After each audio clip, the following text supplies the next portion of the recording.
Once upon a time, there existed a giant tree that was the source of mana. A war, however, caused this tree to wither away, and a hero's life was sacrificed in order to take its place. Grieving over the loss, the goddess disappeared unto the heavens. The goddess left the angels with this edict: "You must wake me, for if I should sleep, the world shall be destroyed." The angels bore the chosen one, who headed towards the tower that reached up unto the heavens. And that marked the beginning of the regeneration of the world. Hello guys, it's C&NOnline here for another gaming review. Today we're looking at one of Namco's finest game series' latest remasters, Tales of Symphonia Chronicles.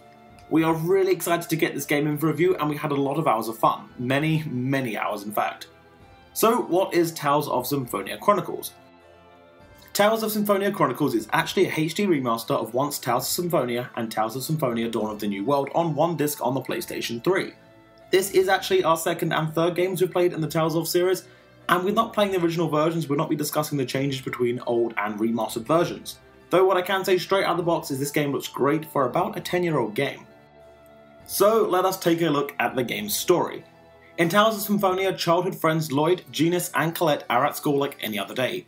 Though Colette is a chosen girl, one which will regenerate the land of Silverant with energy necessary for the survival of mankind.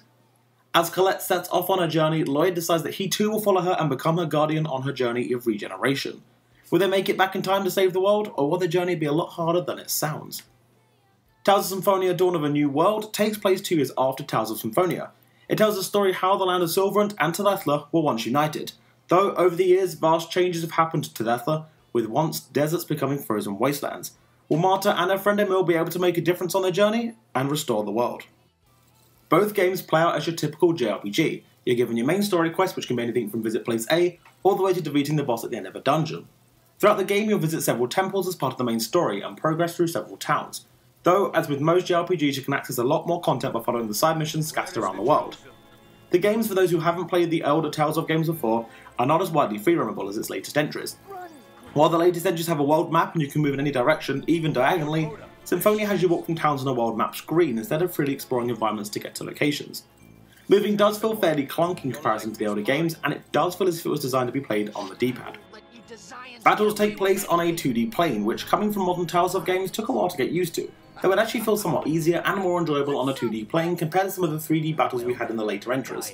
You have your standard moves, your special moves which you'll gain more as you gain and level up, and a really neat and handy unison attack where, when activated, all 4 party members use a special move of your choice altogether on the enemy. Unison moves are super handy for those pesky boss fights.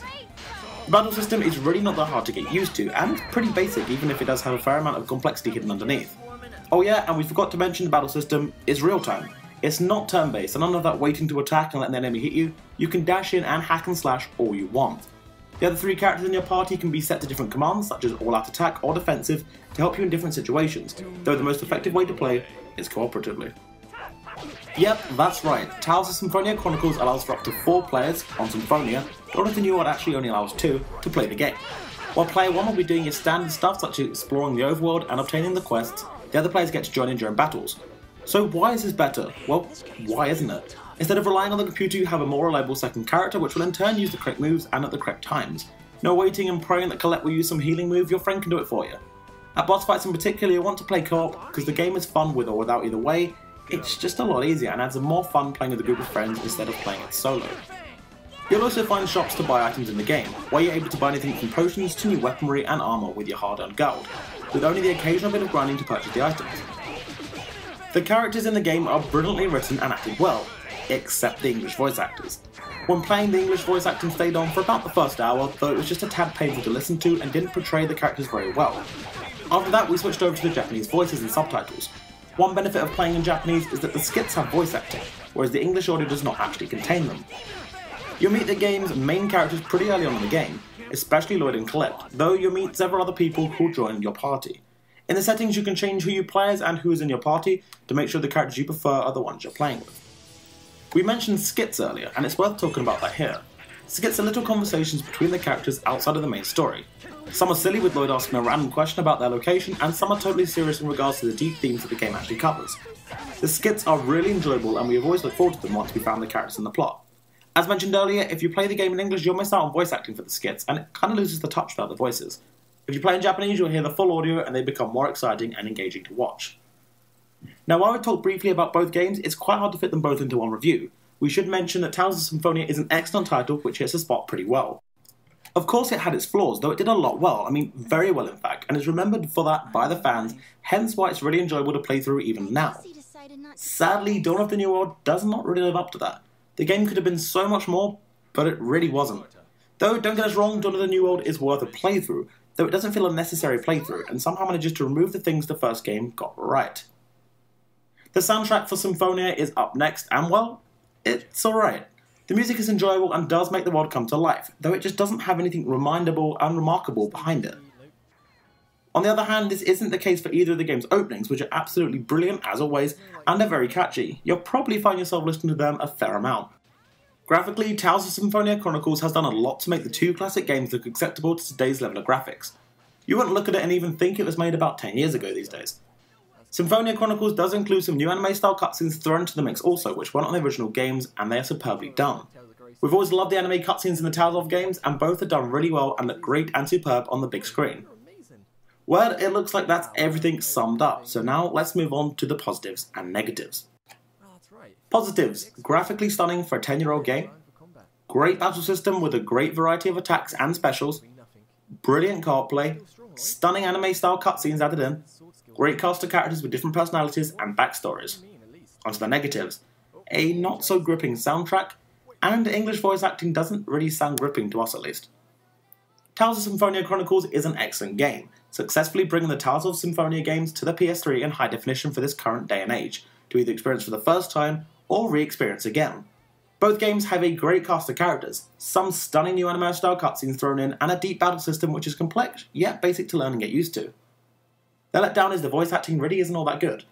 Even though I preferred subtitles and Japanese audio, I did thoroughly enjoy other Tales of games in English, so it was a shame to hear this.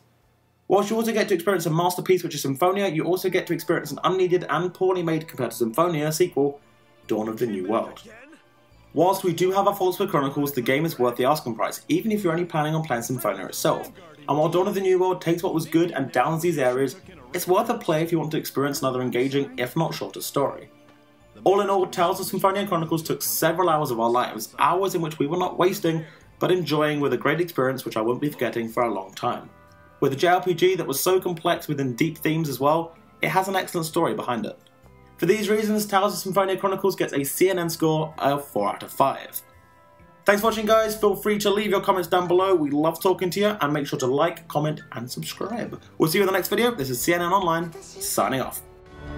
いつも一生懸命な君が私とエミルの心はずっと一緒だから